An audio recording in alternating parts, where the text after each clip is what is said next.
Hello and welcome to this episode of Journey to a Dream, brought to you by Kawasaki Insurance. And we're talking today to one of the Isle of Man's own. Michael Evans has been a road racer. I think you started, when was it? Short circuits 2014, I believe. I think. Maybe just before 2013. I'm assuming bikes were always a big part of your life before that, though, then? Yeah, I've been on bikes. I was doing motocross since I was 6-7 years old, and like I say, I've said a few times, lived on Bray Hill when I was younger, and before I could even ride a bike and run to the end of the road. So yeah, my dad raced in the TT, and my uncle did as well back in years, a long time ago. But it's always been there. My dad's always loved bikes, and I remember being on the back of him when I was probably too young to be on the back of him flying over the mountain, and he was going probably too fast as well. But I think from there it's I couldn't have not ended up doing what I'm doing. It's incredible, isn't it, really, how that passion can be inherited? Yeah, it just, like I say, it almost just, I couldn't imagine myself not being interested in biking. Like I've said it a few times to my mates and family, I don't understand what people do. I don't understand people's lives. Like, in a way, I would like to know what that's like, but I don't understand what people do who don't race bikes or aren't into bikes. I'm not sure what that looks like, and I can't imagine it.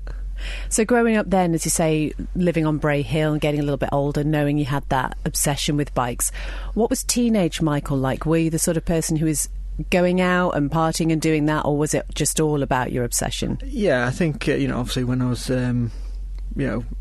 15, 16, it's like I'm somebody who likes to try and experience as many things as possible, and I was like all my mates, we'll like to go out and stuff, but kind of get to a certain age where you kind of think, yeah, it's good to do that, but when you're young, you can do everything. You can go out and then you can jump on your bike the next day, and it's great memories doing stuff like that. But it's you get to a certain age where you start kind of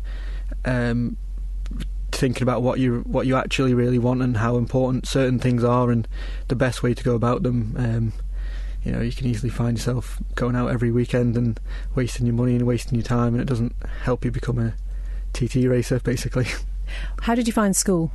Boring, to be honest with you. It was tricky because there wasn't many people I had friends in school and stuff in my year, but there wasn't many. A lot of the friends from the motocross paddock and that were in different schools or like slightly different year groups, so kind of didn't have, there was a few people, but didn't really have much in common with those guys. But I mean, at that time I was a young kid, so I was playing football and doing all that stuff anyway, so it wasn't an issue. But I was always, like I say, I remember, my whole life seems to have somehow been based around the TT. I was at St Ninians, and I remember looking out of doing a science class or something.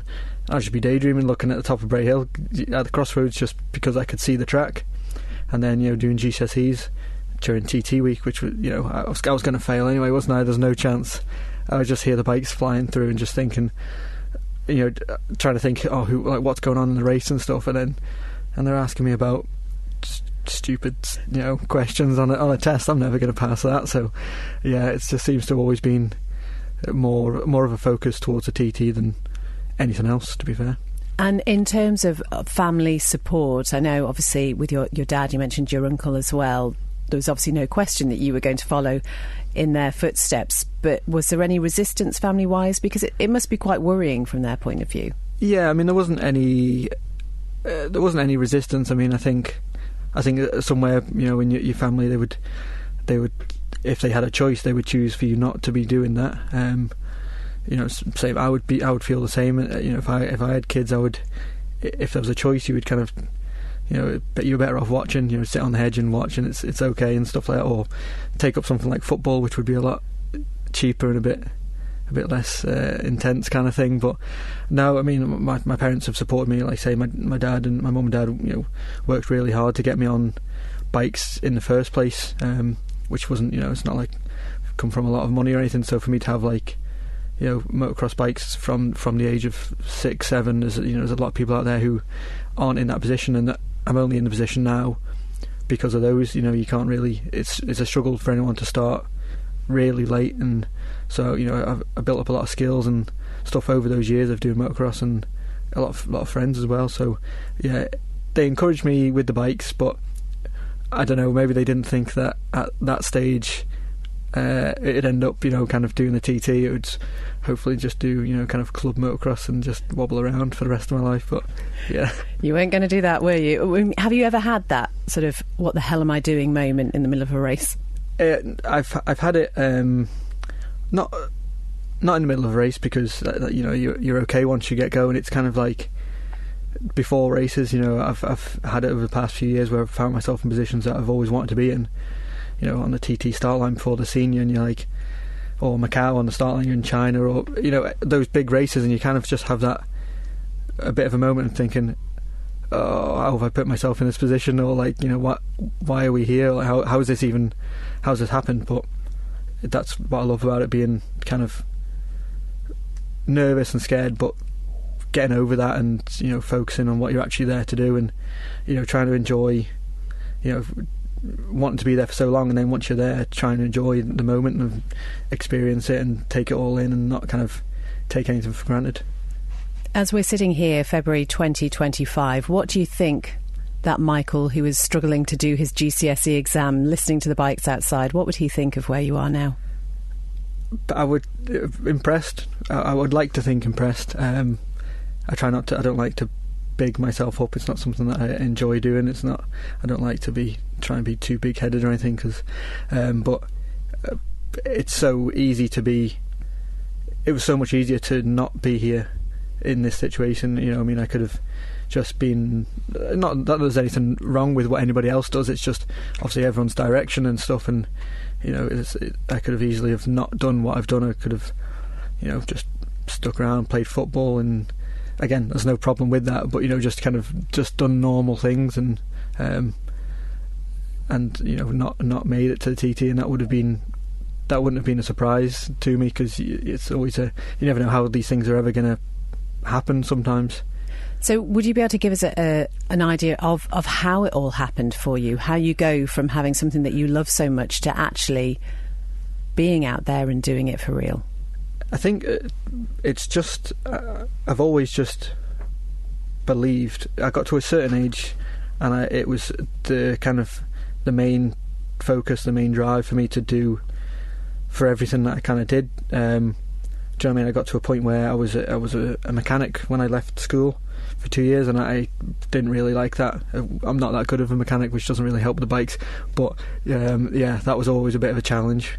But I just didn't really enjoy that space, and then I was working with people, and the people who had been doing it for years didn't really like what they were doing.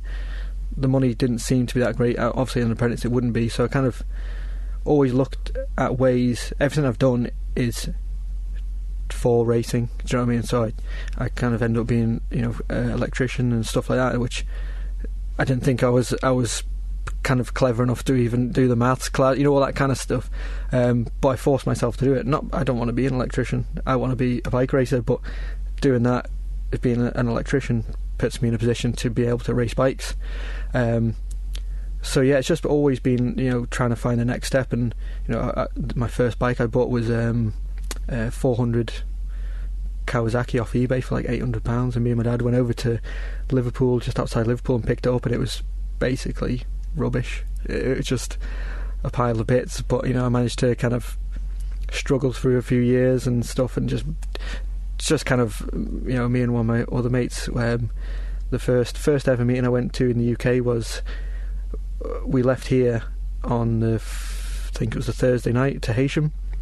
Got to Heysham at midnight, and then drove down to Brands Hatch, and then got there at like 5 in the morning, something like that, which I would never do now. I'd go much earlier, and then back up again at 7 o'clock, and then I crashed, and there was only one big puddle, and I landed up in that puddle, and I was covered in mud. The bike was covered in mud, but yeah, it was just keeping on going. Do you know what I mean? That bike blew up, so I kind of didn't really do much rest of that year. Bought another bike, but it was always just, what's the next thing that I can do? And like sometimes it takes a long time to get there. So what's the next thing I can do? Right, get this bike, right, get racing, try and get away, try and get signatures, and then it's like, right, we're here now. There was actually a chance that I can get my mountain course license, and it was always that thing which was dragging me, getting the money and getting help and stuff like that, and being up Derby and freezing cold and all these things that every racer does. It's not unique to me, but there was always that thing just pulling me along to, you crash your bike. And I went to Snetterton once and crashed a bike and kind of basically destroyed it, and you kind of think at that point, what am I doing? And there's been so many times where I've thought, what am I doing? It would be so much easier for me to stop doing this, but it was kind of just the thought and the want to do the TT which dragged me through all of those setbacks. Like I say, every race has setbacks, so it was always something that drags me through. And then next minute, we've got an entry for the Manx, and it's almost snowballed from there. Well, yeah, we're talking 2016, aren't we? And that entry to the Manx, where you made your mountain course debut, you won that Senior Manx Newcomers Grand Prix. You broke the race record in the process, and then the following year you did the Manx Grand Prix double. So for all those times that you had struggled through, I guess that was just an affirming moment to think, actually, I am meant to be here. Yeah, I think the probably affirming moment would be my first lap. I don't know, some people maybe they say they don't remember it. I mean, my very first lap behind Travel Marshall, I hated it.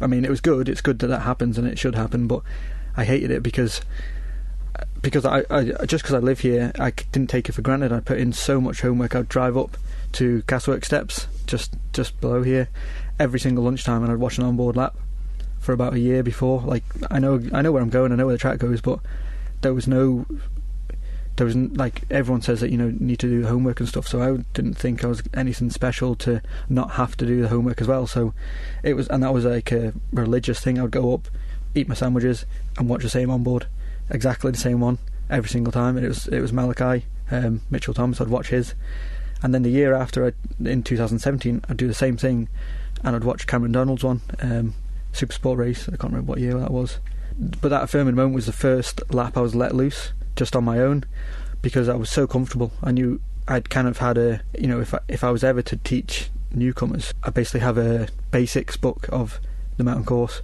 You can brake here, or you can shut off here and go down a gear here, and it's basically like a textbook of, that is how you ride the course, to a certain speed. Obviously that's not like what I'm doing now or what like Hickman's doing, but in a first safe way to do it, of there's nothing should go wrong, there should be no problems, this is how you do it, is it's like a manual, like a script. Accelerate here, brake here, go down a gear here, tip in here.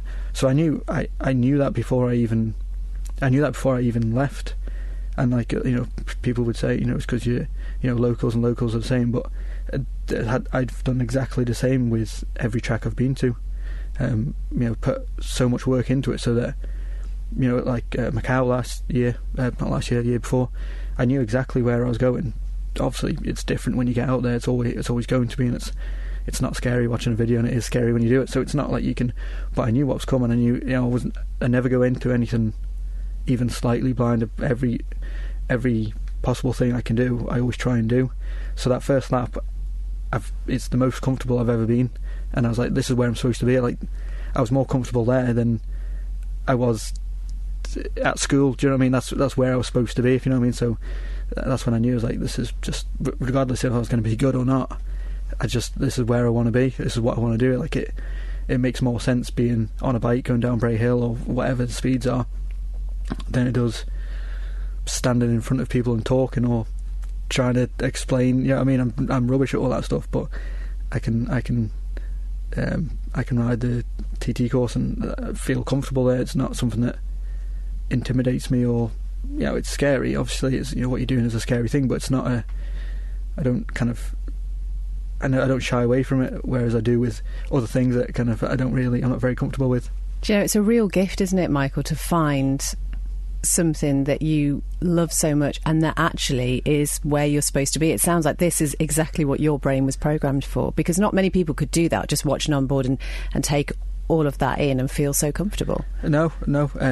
Like, everyone's got different skills and different things, and some, obviously there's people out there which are better at that specific skill than I am as well. But yeah, it's just something that I don't struggle with too much. I mean, I've got friends who do kind of world enduro, and I guess it's the same thing, but they would walk the course beforehand. And Jamie McCandy's a good friend of mine, and he's got this weird ability to memorise the track from walking it. I could not do that. That's not something, I have no idea. I would be in a tree or something. But so it's the same type of skill, but he's got it in a kind of different level or a different. But he needs to. Do you know what I mean? It's whereas the TT I need to. I guess maybe if I really needed to in enduro, maybe I could. But it's not something that I particularly am that interested in. Do you know what I mean? So. Yeah. Do you still watch the onboards now? I do watch some onboards. Yeah. It's tricky because basically the way I worked it is I watched Malachi's one because it was fast, but not. There's no point in when you're a newcomer watching John McGuinness on a superbike. That's just a waste of time because nothing relates. Whereas Malachi was going very quick. It was, I think it's 120, but it's kind of. There wasn't really much else. That was probably the closest. And then for the next year, Cameron Donald was going a bit quicker than Malachi. So I kind of, after I'd done it, I could relate to what that first onboard was doing. I was not a million miles away from that. And then try and pick up different bits of what's going on there. And then like now, I mean, obviously it's, I watch onboards. Not as much. It's not a kind of religious kind of has to be done all the time, but I mean still for like Macau and stuff because I'm still learning that. But yeah, I mean I watch like Hickman's and stuff, but it's hard to relate to those guys sometimes, and you can't really go off what they're doing always. So it's now I'm at a certain level. I like to just rely on what I know and try and not worry about other people too much. Well, let's just briefly go back to that 2016 MGP when you took part in that newcomers race. I just wonder what you remember about it, and more specifically, I guess, that point where you realised, I've got this. Yeah, I mean, the race, I don't remember a huge amount about it. I mean, the whole, when I look back at it, and I think it was probably the most. I mean, the last 2 years have been a lot of fun, but it was the best kind of Manx Grand Prix or TT like event I've done, because it was so just. We'll just turn up kind of thing. It was me and my dad. We borrowed someone's Sprinter. We were at the very bottom of the paddock. We kind of didn't. We knew what we were doing to a degree with the bikes and stuff, but obviously you're a newcomer.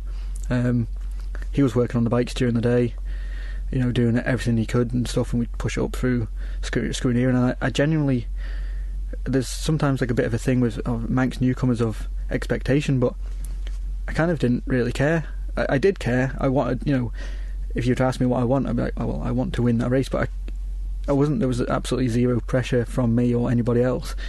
We were just kind of doing it, and then ended up winning. Do you know what I mean? And I remember I had a board. I've got a picture somewhere. Simon Fulton, I think it was, put a board out for me at the gooseneck, and I think it was like plus 24. And then you kind of like, that's, you're not going to lose 24 seconds over the mountain, but then you start thinking, oh well, what happens if they go really fast? All these mad different scenarios. And just listening to the engine, I guess, and just going, oh god. Yeah, and then you start thinking about your ride, and when you start thinking about it too much, you might make a mistake. Or it was just like, yeah, it's a really tense moment. That I've had that in the senior Manx the year after. I had a really big lead. Just the guy who was in second had a bit of a problem with the bike. But that last lap was the worst lap I've ever had, because you've got a whole lap to wait, if you know what I mean. You're not just in the moment, you're thinking, oh, I can, anything could happen here. So but yeah, no, that was an amazing feeling to actually come up the return road and turn right. It's just it makes it more special, and I think it's tricky to explain. I mean, people who have, obviously John McGuinness, people who've won the TT, that's the next step. But now I'm not, as people say, it's the experience, or doing TT is what brings them back. That brings me back, but because I've won round here, obviously I haven't won the TT, but I've won races round here.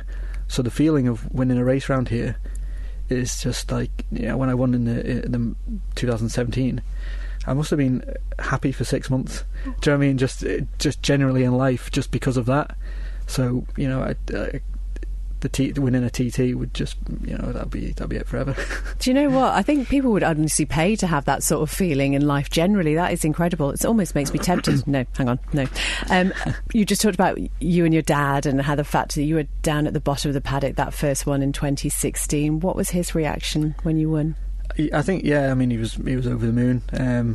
It was I mean, to be fair, the week when there wasn't any problems, do you know what I mean, from what I remember. It was just, with all the problems that you have now and like breakdowns, and I can't remember a lot of that, any of that happening. It was just, there's the bike, jump on it. And I mean, it was obviously probably different from his my family's perspective, and his perspective was probably different, but I think that's how it helped me so much, because he was doing everything. There wasn't anything I had to do, kind of thing. So for him to do that, and we didn't have a lot of help, and it was mainly him and the bike that I'd bought, and it was a 9-year-old bike at the time, kind of thing. So that's the first 600 I had, which I'd crashed it many times, and I'd had a new frame on it, and I had such a relationship with that bike, which sounds a bit weird, but as in like, I'd gone through good things and bad things with that bike, and it had blown up and I'd hated it, and then we've done, I'd just come from like, that was the first 600 I had, so I'd done all these races and stuff, and then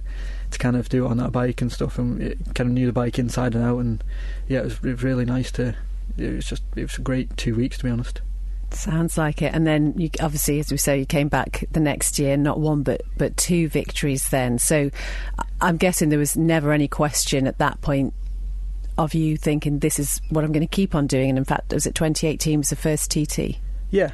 I mean, like say 2017, between 2016 and 17, I changed a lot, as in I went from someone who was just doing the Manx, because you don't know what level you're going to be at. There's people who have been fast on short circuits and it just hasn't translated, or they've struggled a bit, or they just haven't quite got it. And after 2016, I kind of then had a bit of belief, and it was, once I knew what I was doing in 2017, it wasn't a case of we're just going there. Like, I was planning to win. Do you know what I mean? I was, and again, I put everything into winning. I mean, the senior was what I was kind of more angling towards.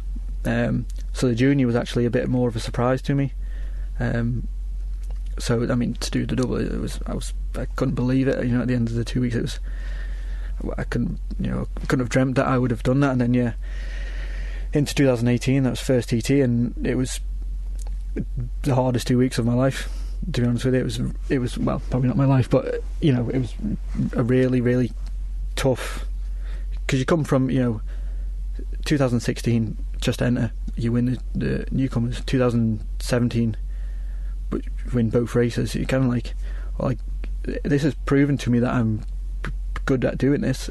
And then you jump into 2018, and like, in hindsight, maybe jumping on a 1,000 was a bit soon, but you don't know these things until you do it, and you need the right people around you and stuff like that. So and obviously that was the year that Dan Neen passed away and stuff, so it was a tricky year, and like having problems with the bike and kind of losing confidence. And then it's when you start losing confidence, or things start scaring you at the TT, it kind of compounds itself. Like, it's as if, it sounds weird, but it's as if the track knows that you're scared, or you just, if you're more scared, it gets worse, because you might hold on tighter, and small little movements, or when the bike kind of kicks sideways, instead of just letting it do it, you tense up and stuff. And then so that but it's needed. Do you know what I mean? Sometimes you have to have these. It's not that I was planning on going to the TT and I'm gonna win the TT, and I knew that wasn't the case. So, but it was so tricky to just learn. There was a lot to learn, but you have to go through the rough to get the smooth sometimes. So 2018 was a hard TT, but I just kind of said to myself, because I'd pulled out this Superbike race, and I was gutted, because I've always said to myself, regardless of position, that that was the first time I'd ever done a 6-lap race, so it's always going to be difficult. First year I'd ridden a big bike and stuff like that, but I've always said to myself that regardless of position, finish the race, because that's the first thing that you need to do. It doesn't matter if you're last. If you finish 6 laps, that's that's a step forward if you've never done a 6-lap race. So but it was becoming dangerous, and I was again, you have to look at the long term. What's the point of coming in whatever position, and potentially hurting yourself? So, but I managed to finish the senior, and I was happy with that, and put the 6 laps in, and finished the race, and just it's all learning. You don't know at the time, and obviously I was 24, 25, I can't remember now, but you're still young. Do you know what I mean? And it's hard to kind of calm yourself down sometimes. You need that's why I think the TT is it's this experience of what things should be doing, because you don't know, bikes don't react here like they do anywhere else, so you kind of you find yourself not knowing what's actually going on sometimes, but again, that's experience. So yeah.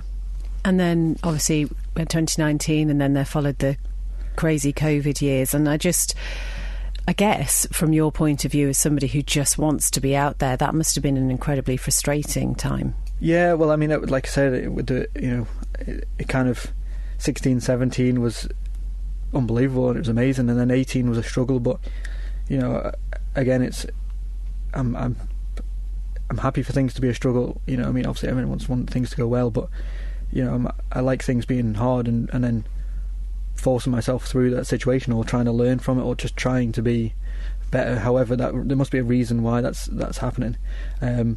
But then 2019, I did the first night of practice, and I felt really good on the bike, and everything had been going well. 2019, I did first night of practice. We'd done 5 laps, and then the next day I broke my collarbone down at the pre-TT. The year before, I in 2018, I'd gone down there. Hadn't put the effort in, but we were obviously doing the TT, but the team I had a bike, so I turned up, won the race, so it was just kind of very easy to do it, and it was very easy to come back and do it again.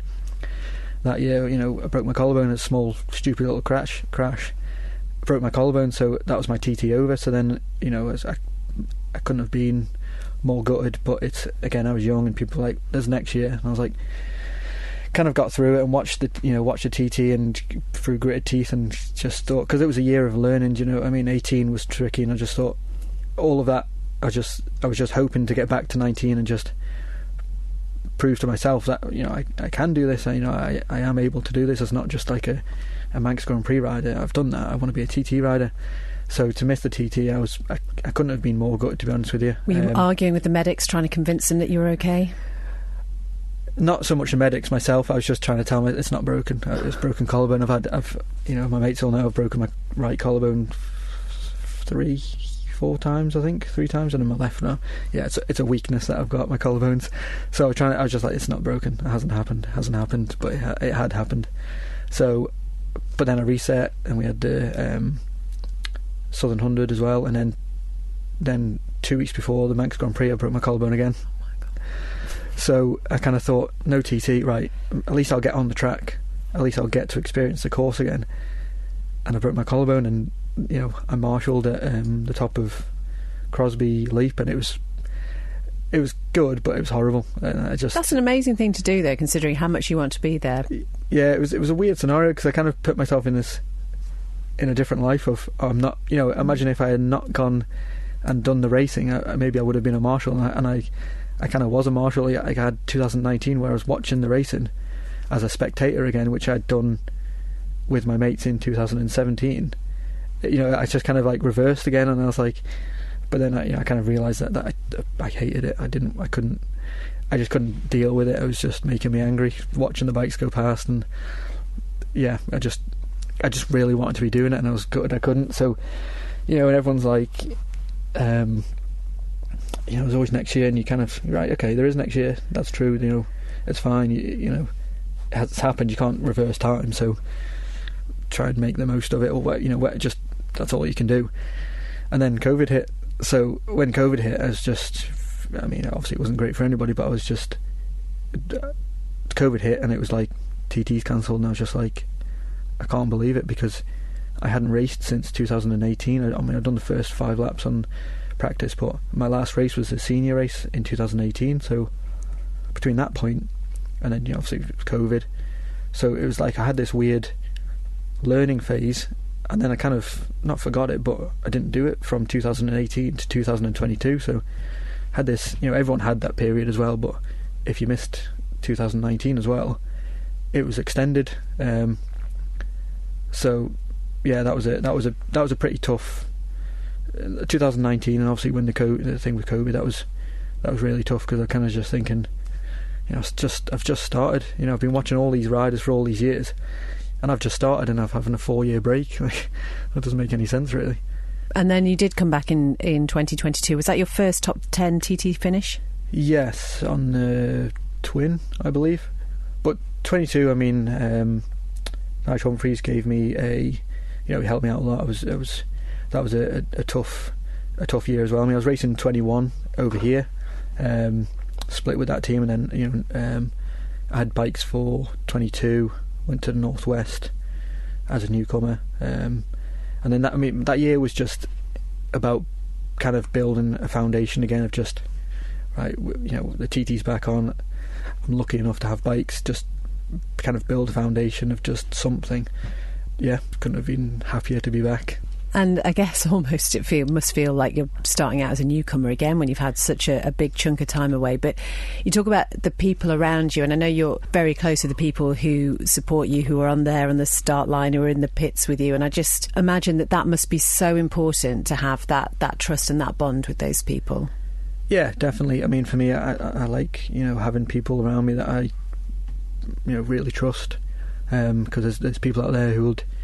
They're not out there to harm you or anything, but they would kind of just tell you what you want to hear, and it's not really what I want. I want to be told the truth. Do you know what I mean? So that's why it's been so nice the last 2 years running my own team and my own bike and stuff, because it's easy for things to look really good on the outside, but it's internally how things work, how the team actually works.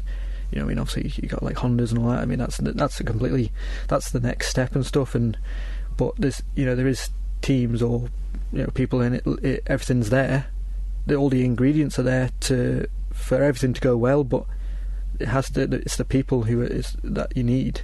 So doing it the last 2 years, it's on me, and it's the people that I want to be there and the people that I trust. So and have they been pretty honest with you at times? Yeah. It's been great. I mean, but it's up to me. But I don't like there being someone else to kind of not blame, but if there's any. If I'm working on the bike, or I'm honest with myself. If I don't know, I'm, like I said, not a very good mechanic, but I won't trick myself into believing that I am. I don't know how to do something, and I'll find somebody who does, and I'll ask them. And if they say I'm not helping you, then I'll find someone else. Do you know what I mean? And there's the racing paddock. There's such nice people that people will help you, and they'll always pull you out. And again, the thought of me going from 2022 to these last 2 years of actually buying my own bike and running my own bike and mechanicking it and doing this and that, and I haven't done it on my own. I've had help, but I could never have imagined that I would have done that myself. So that's something that I'm proud of, because we've achieved some pretty special results, and it's only the people within the team know how hard that is to do. Other people have done it, so they would know as well, but it's only myself who knows exactly how hard it's been. But the people around me also know what it takes to do that, and there's other people in the same situation. It's not unique to me. But it's like with everything, there's ups and downs, and it's moments when I've been, I can't do something on the bike because I don't know how to do it, because I've never done it before. But I've got a lot of friends and people who help out, and everyone's always willing to help me out and stuff, and there's always ways to find out how to do things. And the other thing you do need is that financial support. And I know, speaking to so many people on this podcast, and I know for a fact that actually for you, just the way you are, and you don't like that idea of trying to sell yourself and whatever, it's really hard to go out and ask people to support you with money. Yeah, I mean, like the whole racing thing. I wish that I could have been racing, or could race in the 60s. When people you just roll the bike out and it was we're just here to race kind of thing. But you kind of end up in a situation where if you're good enough to get to a certain level, you have to have enough money to be at that level or run at that level. So again, there's always been something driving me to do the TT and be as good as I can. So, and that's one thing that I kind of struggled to put my energy into, because I just don't like the fact of, it's my hobby, it's my choice to do this. I could have gone and played football, and if I was playing football, I wouldn't ask people to pay for my football boots. Do you know what I mean? So then I just think, well, this is my choice, so why should I be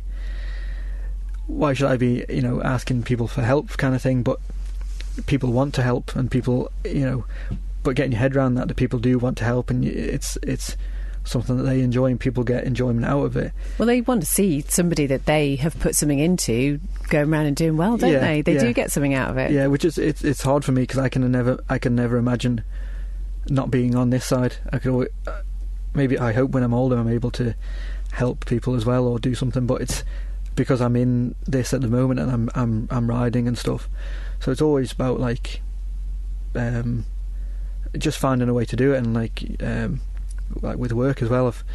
I've tried to get myself a reasonably good job so that I can afford it, and like I've had help and I appreciate it, but the person who's put the most amount in is me over the years, because you know people don't help you when you're starting out. You know, I had my mum and dad and that, and they helped me, but you know, when you first start racing my first 600, it's all, you know, I got a loan for that. The 1,000 I've been racing the last 2 years, I got a loan for it. So it's, you know, I've put myself in that position as well. But then it's not enough, that's the worst thing. It's not enough.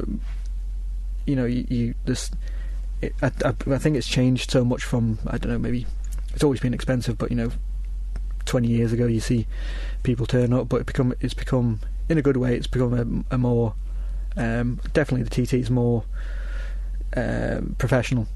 The TT is getting more and more professional, and when it becomes more and more professional, then you have people, you know, it used to be like years ago there was a couple of riders who would be you know, BSB and that type of thing, but now you've got like Hickman, you know, Davey Todd and stuff, and to try and, you know, they might be on a completely different level and they might be a lot better than what I'll ever be, but at the end of the day, the way I see it is I'm in the same race as them, so I have to try. Everyone who's not them or at the front, I mean, they're doing the same. You're trying to keep up with them. You're trying to do everything. You're trying to do, you know, like Hickman's out he's already been out in Spain. You know, there's kind of no stop. So to try and keep up with that, you know, to go out to Spain for like 3 days, you kind of have to do it. And then, you know, I didn't do the Northwest for the first few years, but the way I see it now is you have to, because the people I'm racing against are doing the Northwest. So all these things you kind of, and they go, well, you don't have to do that. Well, I know I don't have to do that, and some people don't do the Northwest and just do the TT, and they're good at the TT, but I'm trying to give myself the best opportunity to be as good as I possibly can. So you got to try and bring in help from other people, and you ask people, and it's, you know, it's tricky because you're asking somebody to kind of help you race a bike round, and if they don't really care about it, you know, there's some people who really care about it, but then what you can give them for how much things actually cost, and you know, it's always a bit tricky. And I've not been good at it, and I'm trying to get a bit better, but I'm trying to understand the best way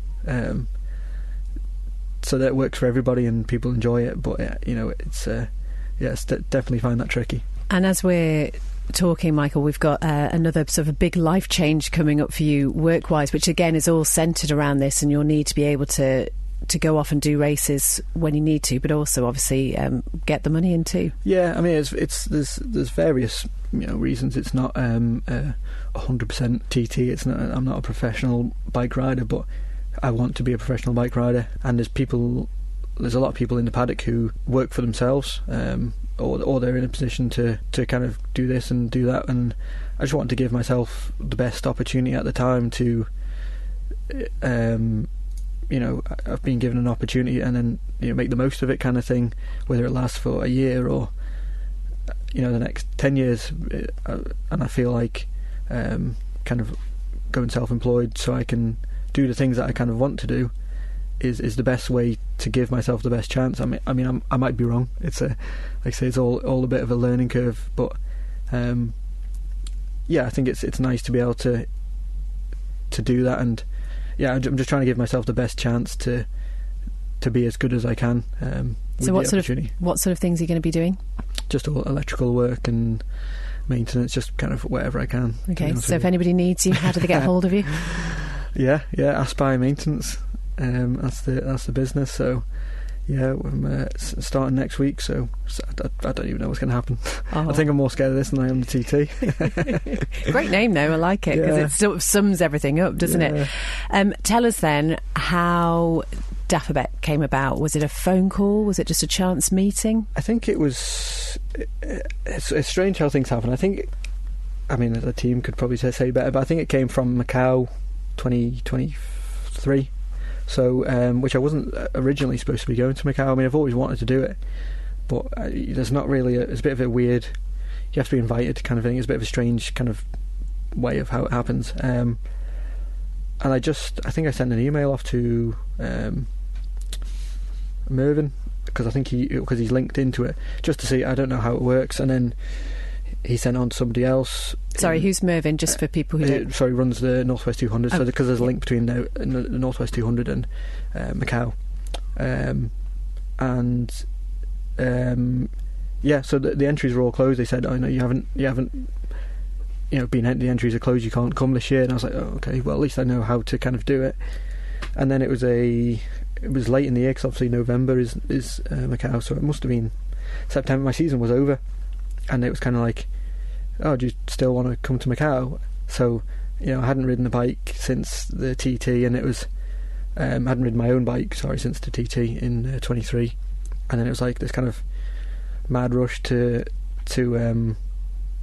do like a track day, because I've not ridden, and my father-in-law Graham Thomas built a wooden crate for me to take the bike and stuff, and then arrange it. Yeah, it was all, and I had to get spares because I was scared of something happening. So yeah, that was all mad. But we shared a garage basically with Dapperbet. They had Dave O'Johnson and Dom Herbertson. So when we were in the back, there's like 4 people in the garage. So they were like the team, and we were just at the back, just with our wooden crate and not really knowing what we were doing. And Danny Horn, who's RC Express, was there, and he was great. He helped us, and he's been to Macau loads of times, so he was telling us basically what to do, where to go, and how to do things. And I think it kind of came from that. I had a good race, and I was 9th there, and I was just a few positions behind Dom, or 1 or 2 positions behind Dom. So yeah, it was good. And then kind of spoke at the Southern 100 in the paddock, and it was kind of a bit of talks with just for Macau, because they were looking for someone to ride a bike in Macau, and it kind of went from there. And then we did Macau, and then the weather. We'd done a track day. We'd done a track day at Alton Park, so I think that was the kind of pre-test, and then Macau was the job interview. I think I don't know, I guess. And then I think they must have been happy with me. So yeah, it's crazy. Yeah, that's just incredible. So this year, what is the plan? So I'll be on RC Express. They've bought Hondas for this year, so that's new for them and new for me. So it's kind of hopefully a big step in machinery from where I've been. And I'll be riding their twin as well, which has been at the TT for a few years. And then I'm on the Triumph 765 for the Smiths guys. Same bike I rode last year, because we had such a good year. It's nice to stay with them, because they're just Adam and Martin. They're just a father and son.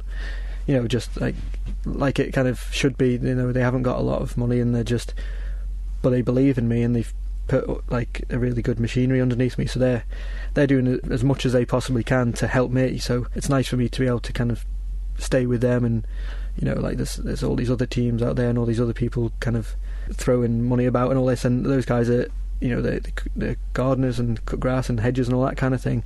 And we came 9th last year in the Super Sport TT in 126 mile an hour lap. So it's kind of like we're the kind of small guys in trying to mix it with the bigger guys and that kind of thing. So yeah, I still like that. And then we're going to do, I think we've got some testing in Spain, and then it's kind of the main things of Northwest and TT, and then Macau, and so whatever else we can get in the middle there. So I'm really excited to get on the Hondas, and it's going to be one of those. It's a new bike for me. It's a new bike for the team. And how much difference does that make for you personally as a rider? Sort of that switch. It's the confidence, really. I mean, you just have to look at the entry at the TT and British Superstock. It's basically Honda and BMW are the benchmark machinery. And like I say, my Suzuki's kind of getting a bit old now. It's 2018. It's by no means a bad bike. There's just a step missing, and obviously everyone's going Honda or BMW. So they're not doing that because they don't know what they're doing.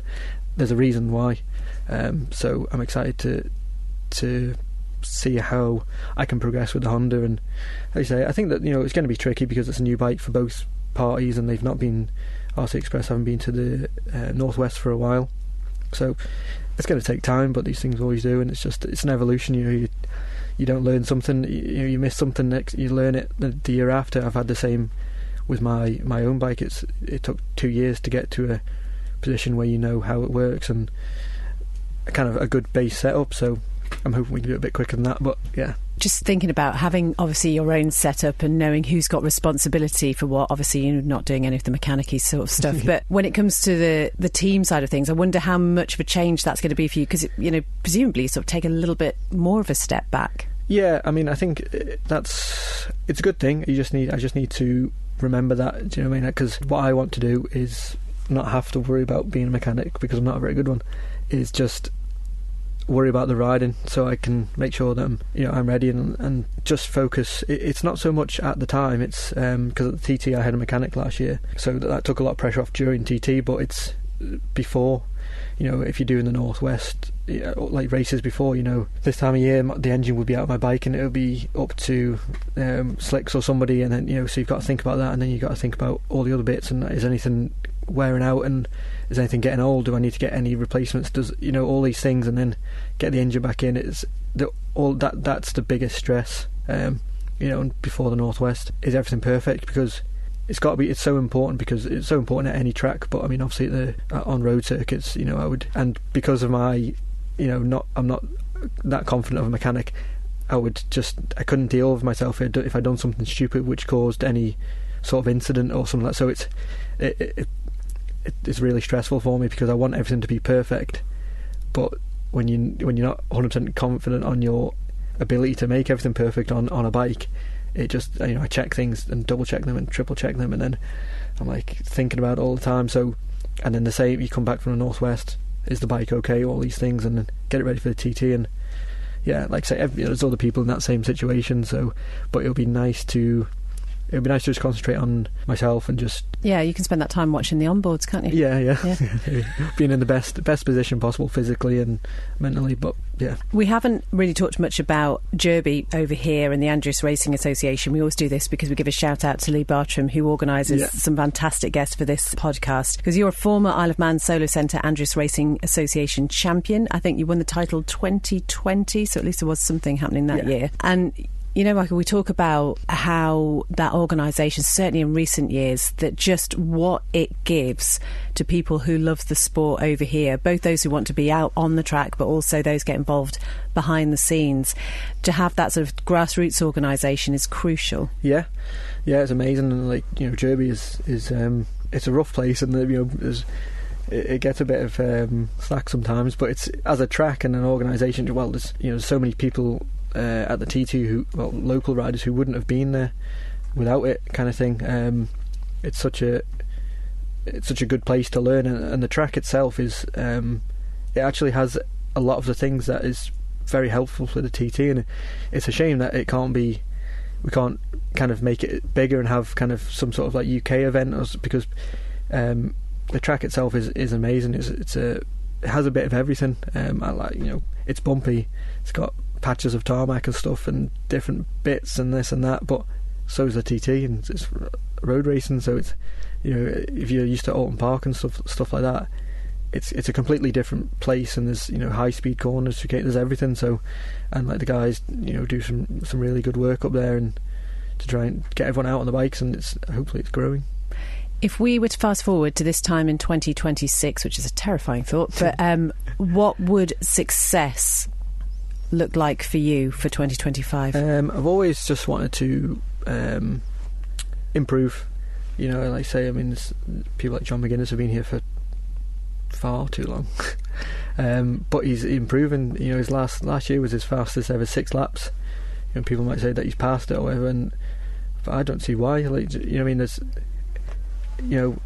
Hickman and Davey and people like that. They're going really, really fast, but it's just experience and improving. So obviously I'd love to say to you, I'm going to win every single race, and that's what I'm racing for, whether it's realistic or not.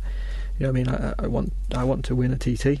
I wouldn't put myself in this position without that being the main goal. I'm kind of not turning up just to kind of do it, because like I said before, I've won at the Manx, so I know what that feeling is on a kind of lower level. So I kind of I'm addicted to that feeling. So I race to win. I want to win a TT. That's why I'm doing it. But you can't just go from. You're not going to go from one place straight up to winning a TT. So improvements, I think, is something that I'm looking forward to, and having a good twin will be nice, because I've not always had not always had the best twin, but it's kind of a class that you don't focus on as much, because it's hard to kind of just focus your year on having a twin. So it'll be nice to have that, and then jumping on the Honda as well and having the help. So I think just if we can improve in any area, and it doesn't even mean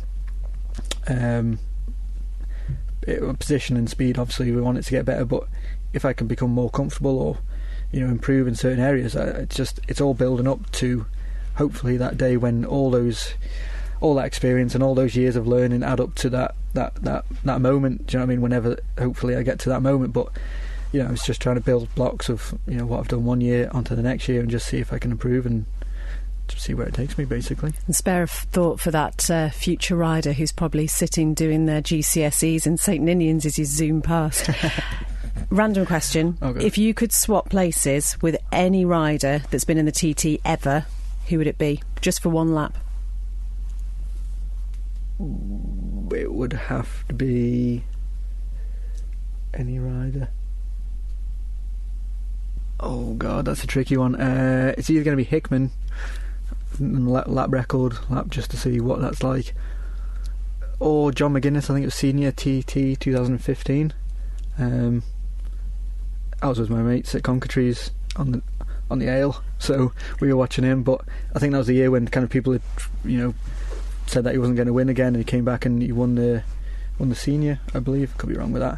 So yeah, that probably that lap of him knowing that he's come back and done that kind of thing is, I would say that. I reckon that's the one. Oh, Michael, it's been brilliant talking to you. I'm so excited about your year ahead, and obviously your new business as well. Very best of luck for that. Have you got some social media set up for that yet? Yeah, it's on Facebook. Right, we can pop the link onto the podcast page. Are you going to be going out on a bike, or have you got a car? No, I've got a van. I can't carry too much on the bike. But get a trailer? Yeah, it could be an option. It could be like the fastest electrician in the Isle of Man. Is anybody else? There you go. We've just come up with your slogan. Yeah. Doesn't mean they're the best, but we wish you the very best of luck and can't wait to catch up with you in all the meetings that you're doing this year. Thank you very much.